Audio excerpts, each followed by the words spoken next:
हमारे नज़दीक है। मेरा इशारा सीधा सीधा है कि मेरा मैसेज ये है, आप हमारे यहाँ कैराना लोकसभा क्षेत्र में हमारा जो है गांव पड़ता है और कैराना लोकसभा के अंतर्गत आने वाली इकरा हसन जी को हम अपना जो है समर्थन देने के लिए अपने साथियों से निवेदन करेंगे और सभी भाइयों से। नमस्कार दोस्तों, मैं नासिर आज फिर एक बहुत महत्वपूर्ण वीडियो लेकर आया हूँ आपके लिए। और आज हमारे साथ जो मेहमान है वो किसी परिचय के मोहताज नहीं है। भारतीय किसान यूनियन प्रधान के पश्चिमी उत्तर प्रदेश के अध्यक्ष हैं चौधरी राजेंद्र सिंह पवार जी। आज हम उनसे बात करेंगे और उनके विचार अब लोकसभा चुनाव में क्या है, वे किसको सपोर्ट करते हैं और वे किस तरह की सरकार चाहते हैं। हम अपने चैनल पर गाँव न्यूज पर आपका स्वागत करते हैं चौधरी साहब। और अब आने वाले समय में जो चुनाव का दौर है, 19 तारीख में चुनाव होना है पश्चिमी उत्तर प्रदेश में। आप पश्चिमी उत्तर प्रदेश के अध्यक्ष हैं, आप बहुत प्रभावित करने वाले हैं। आपके विचार लोगों में जाएंगे तो उनका मन बदलेगा। आप किसे सपोर्ट करते हैं और कैसी सरकार आप चाहते हैं? धन्यवाद जी, आपका हमारे पास आने के लिए विशेष विशेष धन्यवाद। और जैसे कि चुनाव का ये महापर्व हमारा सबसे बड़ा देश की हमारा चुनाव जो है अभी आगामी 19 अप्रैल से शुरू होने जा रहा और इस महापर्व में लोकसभा का ये चुनाव है। हम लोग भी इससे छूते नहीं, भले ही हम अराजनीतिक हो, हमारा संगठन अराजनीतिक है और अराजनीतिक होते हुए हम लोग भी, कोई भी देश का नागरिक राजनीति से दूर नहीं रह सकता, क्योंकि लोकतंत्र को चलाने वाले राजनेता ही होते हैं जो जनता के द्वारा, हम भी जनता में ही आते हैं, अपना जो है वोट का महत्व योगदान देते हुए उन लोगों को मनोनीत यानी सीट पर बैठा जाता है निर्वाचित करने के बाद। उन लोगों से हम लोग भी यही उम्मीद करते हैं, हर दल हो या हमारा जो भी सांसद महोदय, जिसमें हम ये देखते हैं कि अपने क्षेत्र की, देश की और योग्यता के अनुसार कौन हमारे आम जनमानस का जो है भला कर सके। भाई हर पृष्ठभूमि से, वह जमीन से जुड़ा हुआ है, शिक्षा के क्षेत्र से जुड़ा हुआ है, भ्रष्टाचार से दूर है। तो इस तरह की हर नागरिक की एक प्राथमिकता होनी चाहिए और हमारी भी है। हम लोग भी ये चाहते हैं कि हमारे बीच में ऐसे जनप्रतिनिधि आए जो हम लोगों को किसानों के सामाजिक मुद्दे, वैसे अपने आम आदमी के मुद्दे बार बार उजागर करने पड़े, इन चीज़ों से जो है छुटकारा मिले। क्योंकि हम लोग भी कई बार जो है सरकारी कामों में दखल देने की वो हमें मजबूरी आ जा कि उधर सरकार अपना काम करे। ये पदाधिकारी जितने हमारे कप्तान महोदय हों या डीएम महोदय हों, तहसीलदार हो या एसडीएम साहब हो या कोई भी नीचे से लेकर ऊपर तक शासनिक प्रशासनिक कर्मचारी अधिकारी, हम लोग मजबूरी में जो है ये सब काम करते हैं। किसान यूनियन के जो भी संगठन है, सभी किसान यूनियन सामाजिक मुद्दों पे और अपने जो आम जनमानस है, मजदूर भाई है, चाहे उसमें कोई भी वर्ग हो, छोटा हो या बड़ा हो, हम तो सभी के मुद्दे एक साथ उठाते हैं, किसी एक का नहीं। सब समुदाय के लिए हमारे पास हिंदुस्तान का हर नागरिक समान व्यवहार और समान धार्मिकता से हम सबको एक नज़र से जो है देख कर और सबके साथ एकजुट हो गए, चाहे दिन हो चाहे रात हो, उनकी सेवा में जो है खड़े रहते हैं। उनकी आवाज़ पहुँचाने का आप लोगों के जरिए सरकार तक, और सरकार के जितने भी ये पदाधिकारी हैं जो शिक्षा के क्षेत्र द्वारा जो है एसडीएम, पीसीएस, आईएएस, इस तरह हमारे डीएम महोदय, इन लोगों को आवाज़ पहुँचाते हैं। और आज आपके चैनल के माध्यम से हम भी थोड़ा सा अपने ये जो महापर्व आया है हमारे संसदीय चुनाव का, इसमें कहना चाह रहे हैं कि सभी भाइयों से निवेदन रहेगा कि आप लोग भी अपने मत का अधिकार पूरी शालीनता से, चाहे वो वर्द हो, चाहे वो लेडीज हो, चाहे वो नवयुवक हो, ये देखें कि भाई हमारा नेता किस रूप से है, उसकी क्या कार्यशैली है, उसका आचार विचार व्यवहार है। हमारे हिंदुस्तान में हमने थोड़ा सा ये की जाना है कि आचार विचार और व्यवहार अगर अच्छे हैं तो इंसान आपके लिए दिन रात काम करेगा, उसको कुछ अलग से आपको बताने की आवश्यकता नहीं पड़ेगी, न बार बार उसके कानून में आपको जो है अपना प्रदर्शन करके जो है आवाज़ गुंजाने की मीडिया के माध्यम से हो या कहीं धरना प्रदर्शन हो, उनकी आवश्यकता नहीं पड़ेगी अगर आप अच्छे व्यक्ति का चुनाव करेंगे। हमारा उद्देश्य यही है कि अच्छी उसका चुनाव करें जो भी प्रतिभा योग्य है। मैं जाट समाज की बात ना करके पूरे किसान समाज की बात करता हूँ कि किसानों का इशारा क्या है, किसान किस तरफ सरकार, कैसी सरकार चाहता है? किसान देखो जी, आप भी जगह जगह घूमते हो, हर क्षेत्र में जाते हो, आप लोगों को भी अच्छी, हमारे से भी ज़्यादा एक आम आदमी से मिलते हो, एक अधिकारी से मिलते हो, एक राजनेता से मिलते हो। और किसान संगठन के जो सेवक है हमारे जैसे रूप में, ये एक सेवक है, भले एक पद का नाम दिया गया हो।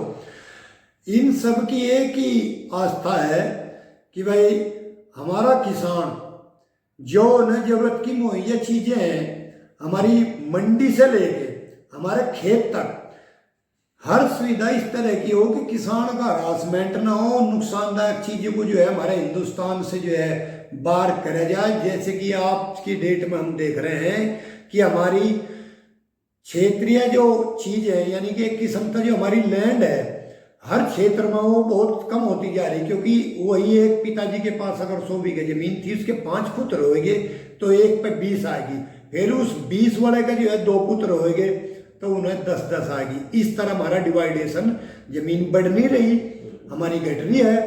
तो घटते हुए हम उसमें उर्वरों का इतना हमने उसका जो है साधन संपन्नता के हिसाब से जो है बढ़ा दिया। उर्वरों को भी सहभागिता, पेस्टिसाइड का जितना प्रचलन हो रहा है, ये हमारे हिंदुस्तान की एक किस्म का जो है शक्तिहीन कर दियागा।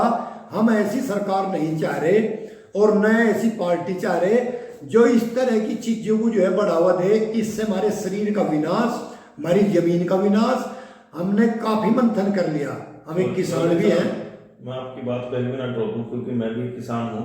तो खाद का भी, जब खाद लेने जाते हैं तो उसके साथ में कुछ दवाई दी जाती है, कंपलसरी कर दी गई कि भाई ये आपको लेनी पड़ेगी।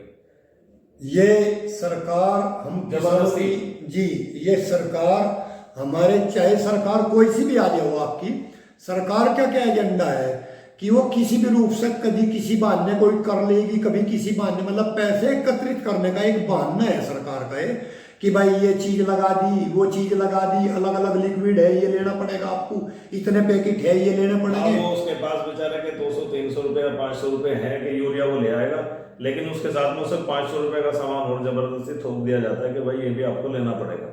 ये गरीब किसान के लिए बड़ी समस्या है। हाँ बिल्कुल।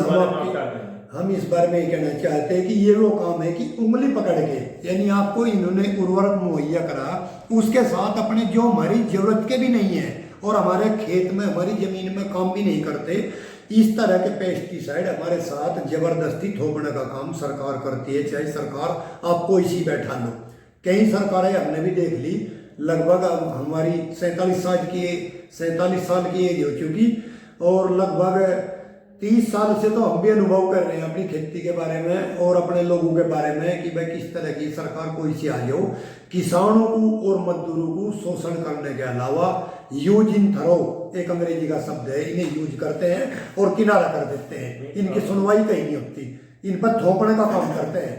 अब लोकतंत्र का महापर्व है, लोगों को अपने मत का अधिकार करके सरकार को बदलने का अधिकार है।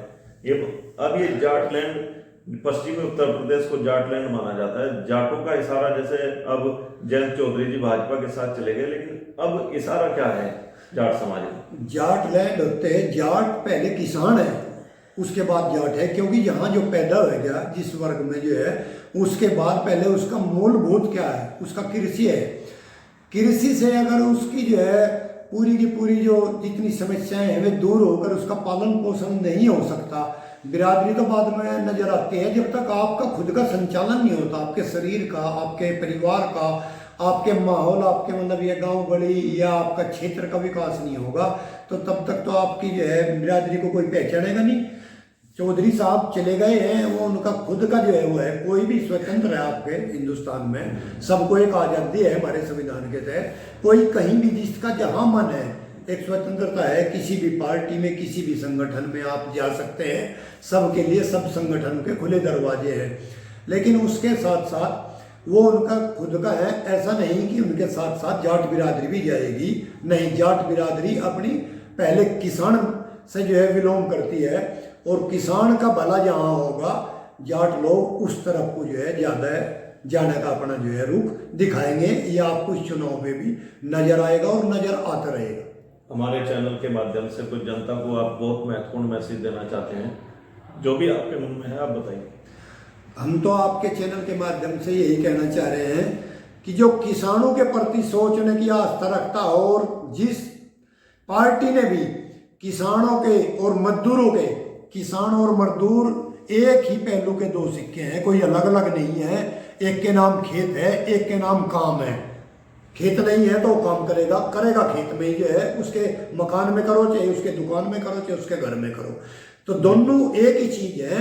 इन दोनों को ये आज समझना होगा, जो इन दोनों वर्ग का भला करता हो। हमारे में से ही बढ़कर धन संपन्न वाले जो है, बड़े बड़े जो फैक्ट्रियां लगाओ बैठे, ये बढ़ जाते हैं। हम लोगों का जो है फिर ये बाद में शोषण करना शुरू करे आए, ये भी सब यहीं से ही है।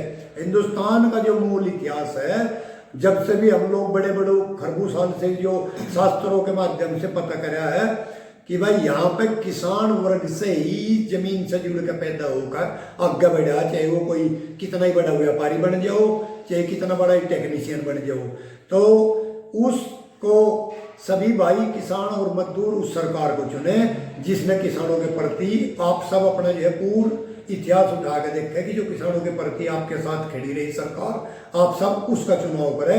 आपके माध्यम से मैं यही जनता तक अपना मैसेज भेजना चाहता हूँ। चौधरी साहब, जैसा आपने कहा कि पहले 1 पे 10 बीघा जमीन, फिर आगे 5 बीघा, फिर 2 बीघा, फिर 1 बीघा, इस तरह जमीन कम होती चली गई, सभी पे कमी हो रही है जी। आने वाले टाइम में रोजगार की बड़ी समस्या होगी, अब भी है। तो हमारे युवा भी ओवर एज हो रहे हैं, रोजगार नहीं है। देश में बहुत सारे लड़के बेरोजगार हैं, युवतियां बेरोजगार हैं। बेरोजगारी पर आप क्या कहें? बेरोजगारी सरकार की सबसे बड़ी कमजोरी है। जिस सरकार में बेरोजगारी नहीं हट सकती, ये समझ लो सरकार अपने नैतिक पतन से बचने के लिए स्वेच्छापूर्वक उससे किनारा कर लेगी। हम इस चीज में समर्थ है, जहां बेरोजगारी बढ़ेगी भ्रष्टाचार भी बढ़ेगा, गुंडागर्दी भी बढ़ेगी, सब कुछ जो अपराध जिसे हम बोलते हैं, अपराध को जननी बेरोजगारी है। हम कुछ समय पहले फोर्स में भी रहे हैं, और हमने देखा है कि फोर्स में एक ही नियम था, वो सिखाया जा था कि भाई आप फ्री न रहो, अगर खाली दिमाग शैतान का घर। अब जब हमारे पास रोजगार नहीं होगा, चाहे खेत में रोजगार ना हो, चाहे दुकान पे रोजगार ना हो, चाहे नौकरी का रोजगार ना हो, जिस भाई के पास रोजगार नहीं होगा तो स्वतः ही अपराध को जन्म लेगा। और जो सरकार बेरोजगारी को दूर नहीं कर सकती, वो सरकार में उससे समझ लो कि वो किसी लायक नहीं है। किसी भी रूप में रोजगार बढ़ाओ, हमें रोजगार के बहुत अवसर हैं, बहुत तरह हैं, सिर्फ कागजों में रोजगार दिखा रहे हैं। दुनिया भर की योजनाएं कागजों में हम भी देखते हैं, अधिकारियों के कागजों में दौड़ रही बराबर, बहुत विभाग ऐसे ही बैठे, ग्राउंड में कुछ नहीं। बहुत ज्वलंत मुद्दा फिलहाल का है CAA का, सिटीजनशिप अमेंडमेंट एक्ट। मतलब दूसरे लोगों को नागरिकता दी जाएगी जो विदेश के आए हुए लोग हैं, और मैं समझता हूं कि हमारे लोगों को रोजगार नहीं है, और दूसरे लोगों को नागरिकता देकर उन्हें रोजगार मिलेगा या हमें रोजगार मिलेगा? ये जिन्हें दूसरे लोगों को दे रहे हैं, ये मुद्दे इतने खराब हैं। जिस तरह की तानाशाही से लोग जो है फिलहाल वर्तमान सरकार हम भी देख रहे हैं, किसान नहीं है, सबके विरोधी है। कुछ लोग इनके उसमें लगे हुए हैं कि भाई सरकार हमारा भला करेगी। अरे एक दिन वो भला किसी की नहीं होती, सरकार किसी की नहीं होती, वो अपना काम कर देगी। आप मुझे आज सरकार में बैठा दो, मैं भी फंस के खड़ा हो जाऊंगा, क्योंकि हमारे जो सचिव महोदय IAS होते हैं, PCS होते हैं, IPS होते हैं, लोग जो है जो सरकार के इनको बड़े नेताओं राजनेताओं को सलाह मशवरे देते हैं और आगे बढ़ाते हैं। अब वे बताएंगे कि इस तरह आपको करना पड़ेगा, आप मजबूर हो जाओगे। नहीं, कैसे अपनी इकोनॉमी को, अपने देश को, अपने सिस्टम को कैसे मैनेजमेंट करोगे, वहाँ के सब भूल जाते हैं। लेकिन जो धर्म राज धर्म न करके जो है, रात धर्म न करके जो है, इससे बड़े जो है इंसान धर्म सा कर निभावे, तो ये सब समस्या नहीं। इंसान पहले तो मैं अपने घर को सुरक्षित करूं और अपने घर को सिस्टम को मैनेज करूं, तभी तो मैं अपने गांव का और अपने देश का और अपने क्षेत्र का भला करूंगा। जब तक ये लोग अपने जो देश के नागरिक हैं उनका भला कर नहीं रहे, जो बाहरी लोग हैं उन्हें प्राथमिकता देकर, फिर क्या होगा? विनाश ही होगा। देखो यहाँ के वंशज नहीं है, जो यहाँ का वंशज नहीं। हमारे हिंदुस्तान में एक और कहावत है, जैसा आपने कुछ देर पहले ही कहा था कि भाई आप जाट जाति से बिलोंग करते हो और ये जाट लैंड है हमारा पश्चिम। यहाँ पे वंश प्रक्रिया जो है थी है और साथ में मानता हूँ कि रहेगी। जब तक वंश क्रिया है तो अपराध कम रहेगा। जहाँ वंश में चेंजिंग आ गया किसी भी वंश में, तो वहाँ इसी तरह की पराकाष्ठा अपराध की जल्दी को जो है जन्म लेते रहेंगे और अपराध बढ़ते रहेंगे कि बोल लगेगा तो फुलाना है ढिकड़ा है। ये हमारे यहाँ वंशवाद की क्रिया है और वंशवाद के अनुसार ही जो सिस्टम चला हिंदुस्तान में वो सर्वोपरि है। हर जाति और हर धर्म के लोग यहाँ भाई के साथ जो है भाई मिलकर रहे हैं, लेकिन जैसे ही उनके धर्मों का एक दूसरे में हस्तांतरित हो जाता है तभी ये सोच लो कि अपराध, राड, पिसाद, दुनिया भर के मुद्दे, दुनिया भर के आंदोलन होने शुरू हो गया। तो ये सीए का मुद्दा हमारे हिसाब से जो बाहरी नागरिक को प्राथमिकता जाएगी, हम उसे ठीक नहीं मानते। जनसंख्या पहले ही भारत में बहुत है। दूसरी बात, दूसरे लोगों को बुलाना, रोजगार देना, ये बड़ी समस्या है। देश में मुश्किल है उनसे निपटना।